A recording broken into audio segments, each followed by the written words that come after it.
দিয়ে দিন না ভবির কাছ থেকে, কারণ 15-20 কম নেয় না। মা আমার বিশ্বাস করেন, আমি আপনাকে ঠকতেও আসিনি, মিথ্যা কথা বলতেও আসিনি। এটা আমি প্রধান মেম্বারকে বুঝে নিব, এবার আপনাকে খোলামেলায় বললাম। কারণ আপনি 10,000 টাকা তুলে দিয়ে দিন, আমি বাকিটা বুঝে নিব। আপনার 20,000 কম কোনো দিকেই পাই না, আমি আপনার দিকে তাকিয়ে। তোমাকে দিবে 10,000 টাকা, ওকে দিবে 10,000 টাকা, তাকে দিবে 10,000 আর তাকে দিবে 10,000 টাকা, আইখানে 10,000 টাকা, টাকা আরেকজনকে দিবে। এই টাকা 10,000 টাকা দিতে বলে বাড়িখানা কি টাকা করবে? আগে কথাটা শুনে না মা, এই টাকার ভাগিদার কেউ নাই, আমরাই, তাছাড়া আর কেউ নাই, আর কেউ পাবে না টাকা। টাকা বাড়িটা করে টাকা দিচ্ছে। শুনেন যদি এবার যদি শুনেন, শোনো আর কে আসছে তোমাদের কাছে টাকা চাইতে আমাদেরকে বলো, আর কাউকে তো দিবে না তোমরা, না হলে পরে প্রধান মেম্বারের সঙ্গে কথা বলে যারা ক্ষমতায় তাদের সঙ্গে কথা বলে নাও। এটা তো ভুল কথা বলছেন। আর কে আসতেছে আমাকে বলতে হবে, তাহলে কে আসছে টাকা চাইতে? আর তো কেউ আসবে না আমাদের বুথে, তার কেউ আসবে না টাকা চাইতে। কে আসছে গো কাকিমা? সত্যি করে বলেন, তাহলে পরে তখন তোমাকে ঠিক বলে দেবো আমি। হ্যাঁ ঠিক বলে তোমাকে ফোন নাম্বারটা দিয়ে যাও, আমি বলে দেবো। এই ফোন নাম্বারটা রাখো তো। শুনলেন কথা, ইনি মুর্শিদাবাদ জেলার সুতি 2 নম্বর ব্লকের তৃণমূল বুথ সভাপতি। কাশিমনগর গ্রাম পঞ্চায়েতের গাজীপুর গ্রামে থাকেন।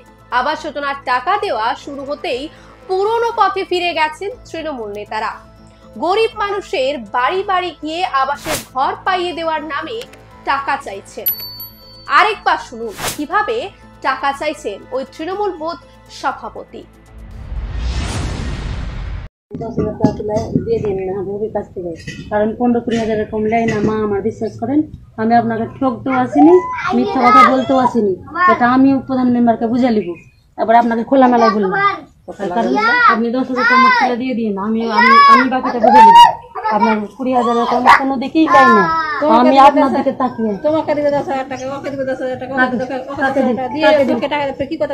তাকে দিবে 10,000 আর তাকে দিবে 10,000 টাকা, আইখানে 10,000 টাকা, টাকা আরেকজনকে দিবে। এই টাকা 10,000 টাকা দিতে বলে বাড়িখানা কি টাকা করবে? আগে কথাটা শুনে না মা, এই টাকার ভাগিদার কেউ নাই, আমরাই, তাছাড়া আর কেউ নাই, আর কেউ পাবে না টাকা। টাকা বাড়িটা করে টাকা দিচ্ছে।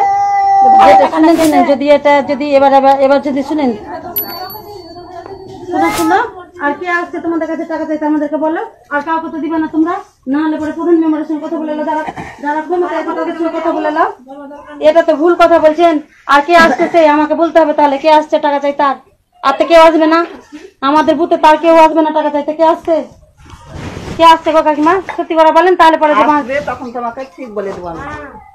হ্যাঁ ঠিক বলে তোমাকে ফোন নাম্বারটা দিয়ে যাও, আমি বলে দেবো।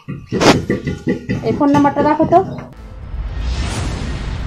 আলোচনা থেকেই পরিষ্কার, এক একজন তৃণমূল নেতা আসেন আর ঘর তৈরি করে দেওয়ার নামে টাকা চান, যার ফল ভুগতে থাকেন ওই গরিব মানুষগুলি। নিজের এক্স হ্যান্ডেলে ছবিটি পোস্ট করে এভাবে তৃণমূলের স্বরূপ উন্মোচন করেছেন বিরোধী দলনেতা শুভেন্দু অধিকারী। তিনি লিখেছেন, টিএমসি মানে টাকা মারা কোম্পানি। আবাস যোজনার নামে বাংলা জুড়ে এখন এই ছবি। যে ছবির সামনে এসেছে তা দেখে কি বলবেন আপনি? লিখে জানান আপনার মনের কথা। লাইক দিন, শেয়ার করুন, সাবস্ক্রাইব করুন, আর নিজের মোবাইলে বেঙ্গল ফ্যাক্টস এর খবর পেতে টিপুন বেল আইকন। দেখতে থাকুন বেঙ্গল ফ্যাক্টস।